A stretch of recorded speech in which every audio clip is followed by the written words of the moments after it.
And that was, we'll get to this, but that was when you fought Frank Wales. Can you see it was photograph? How long young do you look there? Yeah. Wow. So ladies and gentlemen, great stuff. I apologise, I got excited when I stuck the ring and everything. So I've done a couple of notes, Lennox, because your career, fabulous. Now I want to start, ladies, quiet please when it moves on. I want to start at the beginning. You were born in London. Whereabouts in London were you born? East London, Stratford. Stratford. Is that the posh area? I guess it was pretty posh. Can you hear Lennox all right? Need the mic. 1, 2, 3, 4, 5, 6, 7, 8, 9, 10. Yeah, let's have it. So born in London, but Lennox, you went over to Canada. Tell me the transition from London to Canada and how you come from going from London to Canada. Why?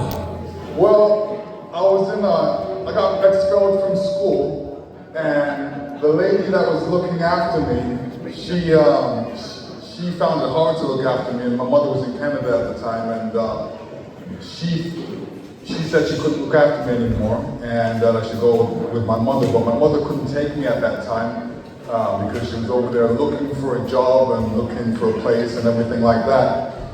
But eventually I went over to Canada with my mom, and that was a great trip to go over to Canada. It was new. When I was over there, they were saying I was speaking wrong, you know. It's not tomato, it's tomato, you know, that type of thing. So, you know, I was definitely had my East London accent going. So everybody used to take the piss out of it. And I used to get in a lot of fights because of it, because they used to bother me about the way I was talking. So I finally got over that.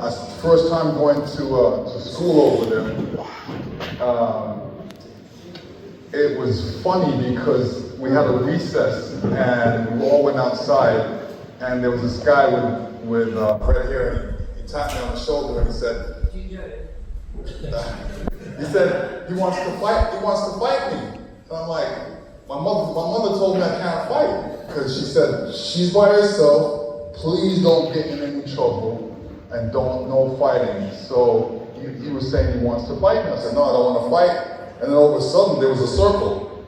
And then this other guy was like, hey, go fight him. So I put up my hands, and you know, I threw a 1-2, he went down, and I thought the fight was done. As I was walking away, he came up and tapped me and said, let's do it again. I'm like, sure, I can. I didn't want to get in trouble. But this was a thing that the Canadian kids did. You know, after that they tested you, and then if they found out, you know, you're not soft or whatever, you know, you can be friends with them. So that was my first friend. Wow, round of applause, right there, great story.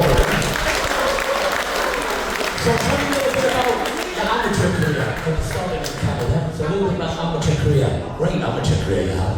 Yeah, you know, it all started from high school, where a guy from another school challenged me to fight. I said, come down to the police boxing club, because if I beat him up, I wouldn't get in trouble.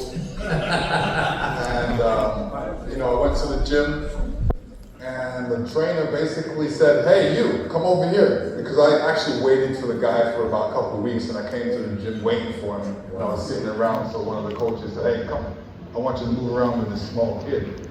And I said, okay, I moved around with him. He could move like a boxer. Like, he was hard to hit for me, because I was flinging punches from left, right, all over. I wasn't able to hit him. He was actually a boxer. He hit me in my nose. It started watering. I said, nah, I didn't want to box him anymore. Then they put a bigger guy in the ring with me, and I started boxing him. I kind of liked it because it was like a game of tag, and he's trying to tag me and I'm trying to tag him, and it was fun. So I liked boxing because of that. Wow, great stuff. Now, you went to Canada, you didn't represent Great Britain, but you represented Canada in the Olympics. Can you tell me how that happened and why Canada?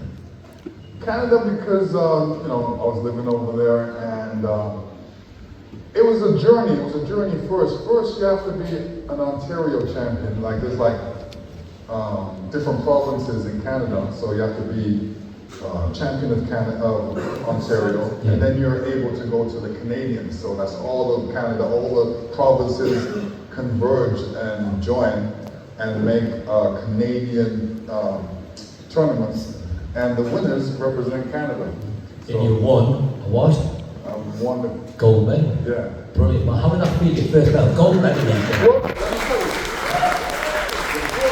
first Olympics was '84, and it wasn't a gold medal; it was a bronze medal. That's it. A lot of people don't realize that I won a bronze medal. I didn't know. Yeah, I didn't really like having a bronze medal because mentally, people only remember the gold. So I put the bronze medal. I put it away, and then I said that I wanted to go back to the Olympics. Another 4 years of sacrifice. You wanted to ask a question? Go on. No, not yet, sir. Do you want that? Yeah. What do you want? What do you want? Vodka and Coke, sit down. Yeah. Oh, money now after boxing. Are you going to answer that? Hold on, quiet. He's going to answer it. Alright. I don't know. You've asked the question, then answer it. Thank you, sir. I don't know what's going to happen in the Jake Paul fight. I don't know what to expect. I don't know what to expect.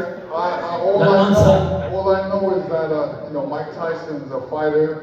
He's been a fighter for a long time. He knows how to fight. He knows how to throw punches. I hope he knocks him the fuck out. Just my opinion. So I predict Mike Tyson. So whatever happens, I don't know. No questions. No questions. Hold on. No questions till the end if we've got time. I want to hear Lennox's story as well, okay? And all you might want to hear for. So quiet while we hear the story. Gold medal, right? You've done your great amateur career, by the way. Just tell me a little bit more about your amateur career before you went pro. Yeah, I had an extensive amateur career.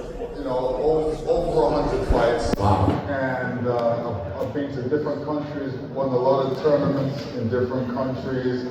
We went to different training camps around the world as well. So going to my first Olympics, that was '84 was my first Olympics, and it was in Los Angeles. So I was excited to go to it. And in fact, I didn't know if I was going to go to it because there was an age factor. And they were saying I was too young to go. But I went, and I didn't have that much experience like the Americans and others, but about 17. Yeah. Yeah. That's it. And went to the Olympics. It was an experience, a great experience being in the Olympic Village, being next to the Americans, seeing Carl Lewis, seeing Michael Jordan, all these guys that we know, they were all in the Olympics, and it was just a great experience.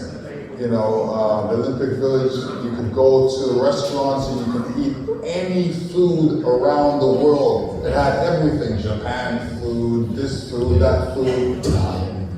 So it was nice. Did you meet anybody in the Olympics that you fought later on in your career? Anybody? Did you win? No. Everybody that I fought in the Olympics, I never fought in pro. Even Riddick Bowe was supposed to fight me as a professional. Yeah. If I would have lost in the Olympics, I would have wanted to fight him as a professional. Yeah. Because the guy that beat me in the Olympics, I beat 4 years later as a pro. Wow, then we'll get to that as well. Give a round of applause for you, yeah. So that's amateur career, great amateur career. Now you're going to call the